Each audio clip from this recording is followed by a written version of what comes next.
Hare Krishna everyone, welcome to our channel a close life. আজকে চলে এসেছি আবার একটা নতুন ব্লগ। এখন বাজে প্রায় 5:30।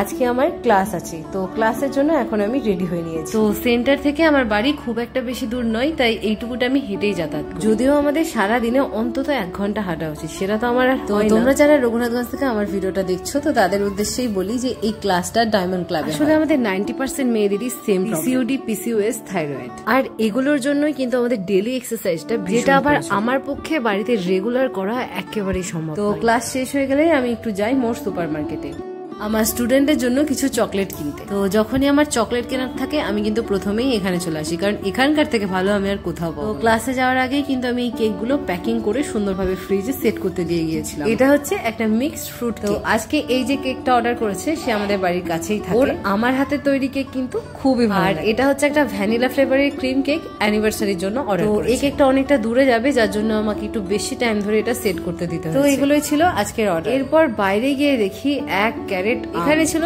সবগুলোই হিমসাগর আম, তবে এর মধ্যে 2-1টা ছিল অন্য আম, যেটার নাম আমি যে আমটা আমি এখন ধরে আছি এটার নাম যদি তোমরা কেউ জানো তো আমাকে কমেন্টে জানাও। এই আমগুলো দেখতে এতটাই সুন্দর ছিল, বাবা আমাকে বলছে এটাও তোমার ভিডিওতে দেখো। ভগবানকে ভোগ লাগানোর পর কিন্তু এই 2 ধরনের আমি টেস্ট করেছি। হিমসাগর আম তো আমি ছোটবেলা থেকে খেয়ে আসছি, তবে এই আমটা একটু অন্যরকমই, আমার কিন্তু বেশ ভালো লেগেছে। আর এখানে দেখছো প্রত্যেকটা আমি একটু হলুদ হলুদ হয়েছে, কিন্তু খুবই এই আমগুলো এসেছে আমার কাকুমনির ছেলের শ্বশুর বাড়িতে। পায়েলের বাবার হচ্ছে আম বাগান আছে, পাপা সেখান থেকেই 22 কিলো আম অর্ডার করেছে। আমগুলো দেখতে এত ভালো লাগছে, আমি তো মনে হয় 5 মিনিট ধরে শুধু নেড়ে নেড়েই দেখি। সবাইকে বলছিলাম কি কি রেসিপি বানানো। যাই হোক, এরপর এখানে বনি আর বৈশালী চলে এসেছে, সাথে আজকে শ্যামলিও বসেছে পড়াশোনা। শ্যামলি হচ্ছে আমাদের বাড়িরই। ওরা আগে থাকতো দিল্লিতে। আমি যেমন ধর্মক্ষেত্রে কুরুক্ষেত্রে একদিনেই শিখে গেলাম। হ্যাঁ, তুমি এই ব্যঞ্জন বর্ণ স্বরবর্ণগুলো শিখতে পারো না? শিখতে পারো না?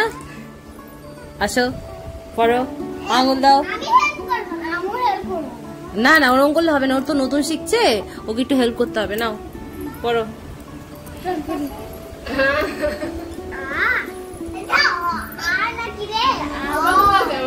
কোনো কারণবশত ওরা দিল্লি থেকে পুরো ফ্যামিলি চলে আসে রঘুনাথ। ফ্যামিলি আমাকে সব সময় বলতো ভাবে আমাকে পড়াশোনা শেখো, তো আমি ওর কথাটাকে খুব একটা গুরুত্ব দিতাম না। আমি ভাবতাম এত বড় মেয়ে নিশ্চয়ই পড়াশোনা জানি, এমনি হয়তো। আমি যখনই এদেরকে পড়াতে বসি শ্যামলী কিন্তু কাজের ফাঁকে ফাঁকে এসে আমার কাছে। এরপর একদিন ও বললো আমাকে বাংলা লেখাটা একটু শেখাও, আর তারপরই কিন্তু আমি আর আমার স্টুডেন্ট মিলে ওকে বাংলা শেখাতে। তখন দেখলাম বাংলার ও কিছুই জানে, ইংলিশটা ও কিছুটা বুঝতে পারে। আমি দেখলাম ইংলিশে ওর নামটা ও লিখতে পারে। তো যাই হোক, বৈশালী আর বনি ওকে খুব সুন্দরভাবে পড়াচ্ছিল, যেটা দেখে আমার খুব ভালো লাগছে। হঠাৎ করে দেখি বৈশালী ম্যাডাম হয়ে গেছে, যদি কিছু না পারে ওকে বকাবকি করছে। যাই হোক, আজকের জন্য এতটুকুই। আবার দেখা হচ্ছে তোমাদের সাথে নেক্সট ব্লগে। যদি কিছু ভালো লেগে থাকে চ্যানেলটাকে সাবস্ক্রাইব করে দিও আর ফেসবুক পেজটাকে ফলো করে রেখো। হরে কৃষ্ণা।